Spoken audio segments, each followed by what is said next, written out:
বাড়িতেই যদি এরকম একটা হেলদি টেস্টি বিস্কুট বানিয়ে নেওয়া যায় তাহলে আর বাজার থেকে বেশি দাম দিয়ে বিস্কুট কিনে আনবো কেন। আজকে আপনাদের সাথে শেয়ার করছি ভীষণই হেলদি একটা বিস্কুটের রেসিপি। দেখেই বুঝতে পারছেন এটা এতটাই টেস্টি হয় আর এতটাই হেলদি হয় যে আপনারা যদি একবার খান এই বিস্কুট আপনারা সবসময় বানিয়ে খাবেন, বাজার থেকে আর কিনে আনতে হবে না। মার্কেটে বিস্কুটের এক একটা পিস প্রায় 30 থেকে 40 টাকার মতো পড়ে যায়। আজকে আপনাদের সাথে খুব সহজ পদ্ধতিতে বিস্কুটের রেসিপিটা শেয়ার করব। আশা করি আপনাদের সকলের ভীষণই পছন্দ হবে। এখানে আমি একটা কাপ নিয়ে নিচ্ছি, 1/4 কাপের মাপ। এখানে হাফ নিয়ে নিচ্ছি তেল আর হাফ নিয়ে নিলাম ঘি। আপনারা যে কোনো একটাতেও ব্যবহার করতে পারেন, তেল কিংবা ঘি কিংবা বাটার, যে কোনো একটা কাপ নিয়ে নেবেন আর তাহলে মেজারমেন্টটা সুবিধা হবে। এবার আমি ওই সেম কাপেরই মাপ করে নিয়ে নিলাম গুঁড়ো চিনি 1/4 কাপ নিয়ে সব শুদ্ধ খুব ভালো করে এটাকে প্রায় 5 থেকে 7 মিনিটের মতো ফেটিয়ে নিচ্ছি। এটা যত ভালো করে ফেটানো হবে ততই বিস্কুটটা কিন্তু খাস্তা আর মুচমুচে হবে। বিস্কুট খাস্তা আর মুচমুচে করার জন্য এটা কিন্তু খুব ভালো একটা গুরুত্বপূর্ণ টিপস। এবার এর মধ্যে অ্যাড করছি 1 কাপ ওটস। আমি এখানে মেজারমেন্ট কাপের 1 কাপ নিচ্ছি, এটা আমার মেজারমেন্ট কাপের মাপ। আপনারা যে কোনো কাপ বা বাটি সেট করে নেবেন তাহলে সুবিধা হবে।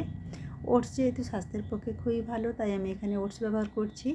আর সেম কাপের হাফ কাপ নিয়ে নিচ্ছি আটা। যেহেতু আমি স্বাস্থ্যকর বিস্কুট বানাচ্ছি আমি ময়দা দিলাম না, আপনারা ইচ্ছা করলে ময়দা দিতে পারেন। এর মধ্যে অ্যাড করছি এবার 2 চামচ বেসন আর 2 চামচ দিয়ে দিচ্ছি মিল্ক পাউডার।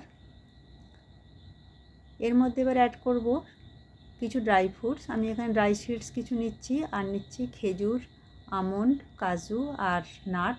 আপনারা যে কোনো বাড়িতে ড্রাই ফ্রুটস থাকলে সেই ড্রাই ফ্রুটসগুলো আপনারা ব্যবহার করতে পারেন।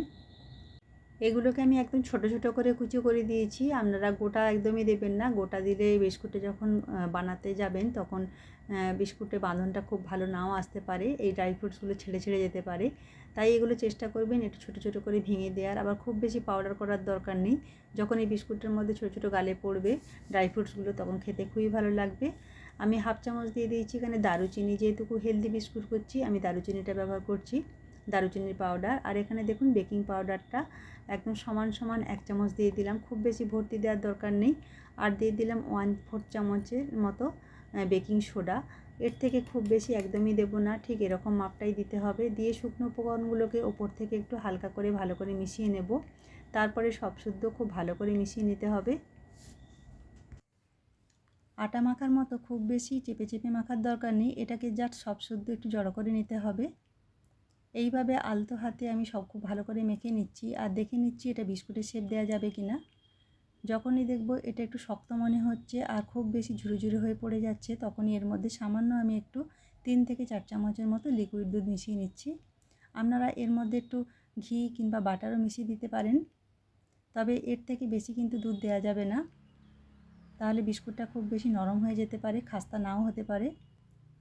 এবার দেখুন আমি এটাকে শেপ দিয়ে নিচ্ছি। বিস্কুটের শেপ যদি দেওয়া যায় তাহলে এর মধ্যে কিছুই মেশানোর দরকার নেই। এবার এটাকে আমি একটা সাইডে রেখে দিচ্ছি। যে পাত্রের মধ্যে বিস্কুটগুলোকে আমি বসাবো সেই পাত্রগুলোকে একটু সামান্য ঘি কিংবা তেল ব্রাশ করে নিচ্ছি। আপনারা এর মধ্যে বাটার পেপারটাও বিছিয়ে দিতে পারেন। এটা অবশ্যই করে নিতে হবে, তাহলে বিস্কুটগুলো যখন বেক হয়ে যাবে তখন খুব সহজেই এ থেকে তোলা যাবে। এবার যে বিস্কুট তৈরির জন্য ডোটাকে মেখে রেখেছিলাম তার মধ্যে আমি একটু সামান্য লবণ দিচ্ছি। এটা প্রথমেই মিশিয়ে দিতে হবে, আমি যেহেতু ভুলে গেছিলাম তাই একটু সামান্য লবণ মেশাচ্ছি এখন। আপনারা এই লবণটা নাও দিতে পারেন, তবে বেকারির যে কোনো জিনিসে একটু লবণ দিলে খেতে ভালো লাগে, তাই সামান্য একটু লবণ দিয়ে দিলাম টেস্টের জন্য। দিয়ে আবারও আলতো হাতে সব শুদ্ধ খুব ভালো করে মিশিয়ে নিলাম।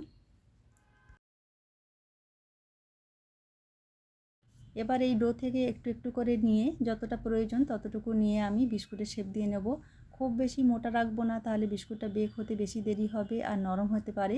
আমি মোটামুটি একটু পাতলা করেই করছি, খুব বেশি পাতলাও না বা খুব বেশি মোটাও না, দেখি বুঝতে পারছেন। আর আমি একটা গোল শেপ দিয়ে নিচ্ছি। আপনারা এটা চৌকো শেপও করতে পারেন। খুব বেশি মোটা হলে বিস্কুটটা ভেতর থেকে একটু কাঁচা থেকে যেতে পারে। আর এটা কী হবে, এটা একটু ফুলবে আর একটু বড় হবে, তাই একটু এই সাইজের আমি করে নিচ্ছি। সব বিস্কুটগুলো একই মাপের করার চেষ্টা করছি, তাহলে একসাথে বেক হবে। কোনোটা ছোট কোনোটা বড় করব না, তাহলে একটা খুব তাড়াতাড়ি হয়ে যেতে পারে আর একটা খুব দেরি হতে পারে। আর থিকনেসটা দেখেই বুঝতে পারছেন যে কতটা আমি রেখেছি। আর এগুলো কিন্তু একটু গ্যাপ গ্যাপ দিয়ে বসিয়েছি, কারণ এগুলো যখন বেক করব তখন কিন্তু এটা ফুলবে, এটা অবশ্যই গ্যাপ দিয়ে এগুলোকে সেট করতে হবে।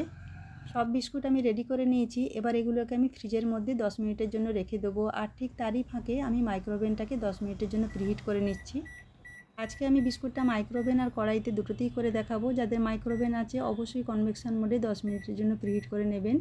আর কড়াইটাকেও 10 মিনিটের জন্য মিডিয়াম ফ্লেমে এটাকে তাপিয়ে নিতে হবে। এই কাজটা অবশ্যই করে নিতে হবে, তবেই কিন্তু বেকারির যে কোনো জিনিস তাহলে খুব ভালো হবে। 10 মিনিট হয়ে গেছে। এবার দেখুন মাইক্রোওভেনটাকে আমি ওপেন করে নিচ্ছি। এবার এর মধ্যে দিয়ে দিচ্ছি একটা স্টিলের র্যাক, এর ওপরে আমি চাপিয়ে দেবো। এবার এখানে মাইক্রোওভেন একটা প্লেটে আমি সেট করেছিলাম। আপনাদের ওপর এরকম প্লেট না থাকলে যে কোনো স্টিলের কিংবা অ্যালুমিনিয়ামের প্লেটের ওপর বিস্কুটগুলো সেট করতে পারেন। এখানে দেখুন কনভেকশন মোডে আমি 160 ডিগ্রিতে 15 মিনিটের জন্য বেক করব। আপনাদের মাইক্রোওভেনের তাপমাত্রা একটু হেরফের হতে পারে, তাতে কোনো অসুবিধা নেই। যদি মনে হয় 15 মিনিটের জন্য হচ্ছে না, তাহলে আরও 5 মিনিট আপনারা বেক করে দেখবেন।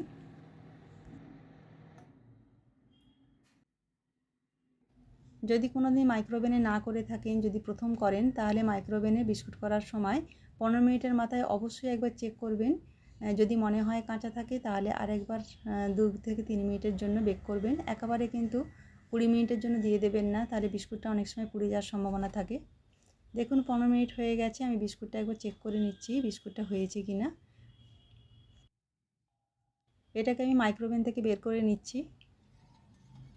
আর এটা অবশ্যই খুব গরম থাকে, একটু সতর্ক হয়ে বের করতে হবে। কালার দেখি বুঝতে পারছেন বিস্কুটটা কিন্তু একদম রেডি হয়ে গেছে। এবার এটাকে ঠান্ডা করতে রেখে দেবো। এখন যেহেতু গরম অবস্থায় আছে, এটা নরম হয়ে আছে, যত ঠান্ডা হবে বিস্কুটটা মুচমুচে হবে। আর এখানে দেখুন আমি গ্যাসের চুলায় করব।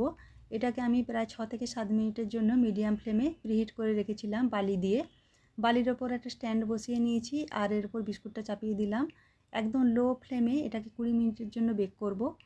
মিডিয়াম কিংবা হাই ফ্লেমে বেক করা যাবে না, তাহলে বিস্কুটটা দুদিক থেকেই পুড়ে যেতে পারে। এটাকে লো ফ্লেমে ধীরে ধীরে বেক করতে হবে, তাহলে বিস্কুটটা খুব সুন্দরভাবে তৈরি হবে। আর এখানে দেখুন মাইক্রোওভেনে আমি অ্যালুমিনিয়ামের পাত্রেও করে নিয়েছিলাম। খুব সুন্দরভাবে বিস্কুটটা রেডি হয়ে গেছে।